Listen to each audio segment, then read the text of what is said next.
Donc, bonjour mes frères et sœurs, et ce matin, nous entreprenons le chapitre 19 en ce lundi matin, et il nous reste seulement que 4 chapitres, et nous allons bientôt terminer ce livre qui nous a projetés dans l'avenir de l'Église, l'avenir du monde, mais surtout l'avenir pour la gloire de Dieu. C'est dans ce livre de l'Apocalypse que nous pouvons constater la gloire de Dieu d'une des plus grandes façons de ce qu'on sait dans les Écritures. Nous avons contemplé la gloire de Dieu à la création, nous avons contemplé la gloire de Dieu à la croix, et nous contemplons la gloire de Dieu dans l'Apocalypse, à la fin des temps, d'une façon plus grande encore, je dirais, que dans le reste de l'histoire. Prions ensemble avant de commencer. Notre Père du ciel, c'est toi qui nous attires, c'est toi que nous voulons voir. Nous voulons pas juste savoir ce qui arrive dans l'avenir, mais nous voulons savoir ce que tu veux qui arrive dans l'avenir, ce que tu vas faire pour que les choses arrivent dans l'avenir. C'est toi que nous voulons contempler, c'est ton Fils Jésus que nous voulons contempler, afin de s'unir au ciel, de t'adorer, te glorifier, te louer. Parle-nous encore ce matin, par ton esprit, dans ce beau chapitre 19. Au nom de Jésus. Amen. Nous avons regardé dans les semaines qui viennent de passer, la colère de Dieu qui s'est abattue sur le monde. On a vu ça à partir du chapitre 8. Qui manifestait la colère de Dieu de plus en plus fort dans les premières trompettes et les premières coupes. Et ensuite, nous avons vu les malheurs qui ont atteint les hommes au chapitre 9, au chapitre 10, au chapitre 11 avec les 2 témoins, au chapitre 12 avec le démon qui a été jeté sur la terre. On a vu au chapitre 14 la destinée de ceux qui sont marqués du sceau de Dieu et ceux qui sont marqués du sceau de la bête. Ensuite, au chapitre 15, nous avons vu l'aboutissement de la grande moisson. Nous avons vu au chapitre 16 le début des 7 coupes de la colère de Dieu. Et ensuite, ça, on a vu au chapitre 17 et 18, les destructions de la grande prostituée et la destruction de la grande Babylone. Et Dieu, en les détruisant tous les deux, a vengé le sang des saints qui avait été immolé par la grande prostituée. Au chapitre 19, nous allons voir ce qui est souvent appelé les noces de l'agneau. Je vais intituler ce petit vidéo-là les Alléluia célestes. Parce que nous allons voir dans ce texte du verset 1 à 10, beaucoup de fois, le mot Alléluia qui intervient. Gloire à Dieu. Pourquoi est-ce que le ciel crie gloire à Dieu à ce moment-là? Et nous allons voir quelques raisons, mais nous allons avant tout lire notre texte, si vous voulez bien, chapitre 19, verset 1. Après cela, j'ai entendu dans le ciel comme la voix forte d'une foule nombreuse qui disait « Alléluia! Le salut, la gloire et la puissance sont à notre Dieu, parce que ses jugements sont véritables et justes. Car il a jugé la grande prostituée qui corrompait la terre par sa débauche. Il a vengé le sang de ses serviteurs en le redemandant de sa main. » Et ils dirent une seconde fois « Alléluia !» Et sa fumée monte au siècle des siècles. Et les 24 vieillards et les 4 êtres vivants se prosternèrent et adorèrent Dieu assis sur le trône en disant « Amen, Alléluia !» Et une voix forte du trône disant « Louez notre Dieu, vous tous ses serviteurs, vous qui le craignez petits et grands. » Et j'entendis comme la voix d'une foule nombreuse, comme un bruit de grandes eaux et comme un bruit de forts coups de tonnerre, disant « Alléluia » car le Seigneur, notre Dieu Tout-Puissant, est entré dans son règne. Réjouissons-nous, soyons dans l'allégresse et donnons-lui gloire, car les noces de l'agneau sont venues, son épouse s'est préparée. Il lui a été donné de se revêtir d'un fin lin éclatant, pur, car le fin lin, ce sont les œuvres justes des saints. L'ange me dit, écris, heureux ceux qui sont appelés au festin des noces de l'agneau. Puis il me dit, ces paroles sont véritables paroles de Dieu. Je tombais à ses pieds pour l'adorer, mais il me dit, garde-toi de le faire. Je suis ton compagnon de service et celui de tes frères qui ont le témoignage de Jésus. Adore Dieu, car le témoignage de Jésus est l'esprit de la prophétie.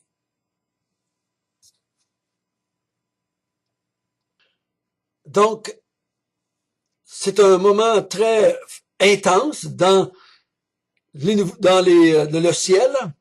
Après la chute de la grande prostituée et de la grande Babylone, il semble que le ciel se réjouit. Se réjouit.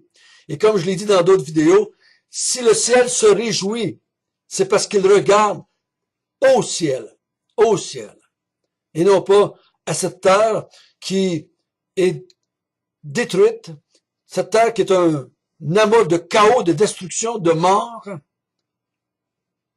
Mais dans le ciel, c'est les chants, c'est l'Alléluia. Donc, l'Alléluia est dite ou est proclamée pour une seule personne, pour la personne de Dieu. Donc, la multitude des anges, la multitude des enfants de Dieu qui sont déjà dans le ciel, s'adressent à Dieu et crient, chantent, louent, adorent ce personnage-là.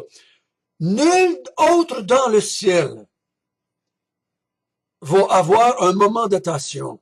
Nul autre dans le ciel, qui que ce soit, qui est une créature angélique ou humaine, va jamais, au grand jamais, recevoir de la louange, de l'honneur et de la gloire dans le ciel.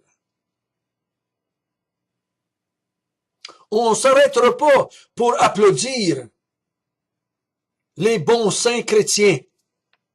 On ne s'arrêtera pas pour souligner le bon travail de Paul, ou le bon travail de Moïse, ou le bon travail de telle ou telle personne. Le salut, la gloire, la puissance sont à notre Dieu. Pourquoi? On va voir 3 ou 4 raisons. Pourquoi est-ce que c'est lui qu'on loue, c'est lui qu'on adore, et c'est pour lui qu'on crie Alléluia. Au verset 2, il dit, parce que ses jugements sont véritables et justes. Donc les jugements qui l'ont emmené sur la terre, peu importe ce que nous, on en pense, des fois en tant qu'être humain, le ciel déclare ses jugements véritables et justes. Véritables dans le sens qu'ils sont selon la vérité. C'est des jugements qui ont été basés sur de la vérité. Et non pas sur des sentiments, sur des émotions, sur des idées, sur une imagination, sur une colère impulsive. Mais sa colère de Dieu était basée sur la vérité. Et elle était juste. Pas trop forte, mais assez forte. Parce qu'elle est juste. Et ces jugements véritables et justes ont atteint la grande prostituée qui corrompait la terre par sa débauche. Donc, la terre était corrompue spirituellement à cause de la grande prostituée, de cette femme assise sur la bête, de cette grande Babylone où elle habitait. Elle a corrompu l'image de Dieu, elle a corrompu la pensée de Dieu, elle a corrompu l'idée de Dieu, l'image de Christ. Oh, souvent les religions parlent de Dieu, parlent de Jésus, mais c'est corrompu. Ils ont embrouillé l'image la vraie image de Dieu, la vraie image de Christ. On parle de Christ, mais comme d'un ami. On oublie de dire qu'il est roi. On oublie de dire qu'il est Seigneur. On a corrompu l'Évangile en disant, si tu crois au Seigneur Jésus, tu vas aller au ciel. On ne parle pas de repentance. On va corrompre et dissimuler des vérités et ainsi tromper et emmener dans la débauche, dans l'idolâtrie, les habitants de la terre. Et pourquoi est-ce que le ciel crie Alléluia? Parce qu'il a vengé le sang de ses serviteurs en le redemandant de sa main. En jugeant la grande prostituée, il a ainsi vengé celle qui avait répandu le sang des justes, des prophètes, des saints. Au verset 3, il dit une seconde fois Alléluia. Et les 24 veillards et les 4 êtres vivants se prosternèrent et adorèrent Dieu assis sur le trône en disant Amen, Alléluia. Donc, le ciel en entier chante des louanges, se prosterne et adore Dieu à cause des jugements de ces 7 coupes, de ces 7 trompettes qui ont emmené sur le monde et détruit ainsi la grande prostituée et la grande Babylone. Et tout le monde adore Dieu dans le ciel. Je crois que nous, en entendant ça ce matin, en lisant cela dans notre livre de l'Apocalypse, nous devons nous aussi nous joindre à eux, même si c'est pas encore arrivé. Par la foi, nous louons Dieu, nous prosternons devant Dieu, nous adorons Dieu, nous disons Alléluia avec les autres, parce que c'est notre destinée, c'est notre attente, c'est notre espérance, c'est notre Dieu dont on parle. Au verset 5, on va parler d'une deuxième chose qui pousse le ciel à louer Dieu. Il dit une voix sortie du trône disant « Louez notre Dieu, vous tous les serviteurs qui le craignez, petits et grands. » Et j'entendis comme la voix d'une foule trompeuse, comme le bruit d'une grande eau, comme le bruit des forts coups de tonnerre, disant « Alléluia, car, le deuxième car le Seigneur notre Dieu Tout-Puissant est entré dans son règne. » Ayant détruit la grande prostituée et la grande Babylone, Dieu enlève aux autres leur faux règne, si je pourrais dire même, leur fausse identité, et il lui-même va régner. Il prend possession de son règne. Il va régner sur le niveau sud de Voltaire, sur les anges et l'Église. Il va régner sur le monde nouveau. Et c'est ça sa place. C'est ça qui doit être. C'est ça qui émane de la perfection. Dieu rentre dans son règne. Il va régner. Il va régner. Ça, c'était la deuxième raison. La troisième raison, au verset 7. Réjouissons-nous. Soyons dans l'allégresse. Donnons-lui gloire. Car, un troisième cas, les noces de l'agneau sont venues, son épouse s'est préparée. Elle s'est donnée de se revêtir d'un fin lin, éclatant, pur, car le fin lin sont les œuvres justes des saints. Les noces de l'agneau. Finalement, l'Église va être emmenée dans la présence de son époux, de son sauveur, de son Seigneur, de son roi, de son maître, de son Dieu.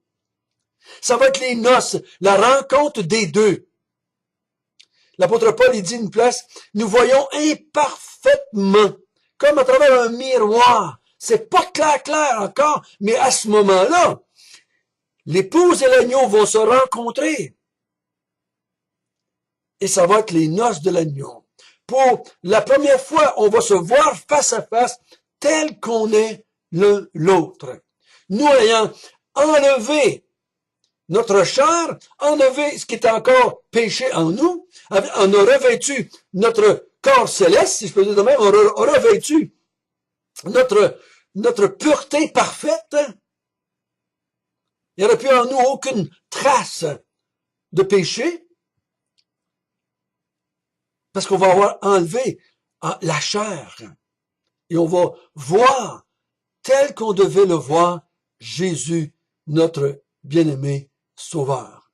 Donc il dit, Alléluia à Dieu, car il a détruit la grande prostituée, car il a vengé le sang des saints, car il a entré dans son règne, car l'épouse va être emmenée dans la présence de son époux.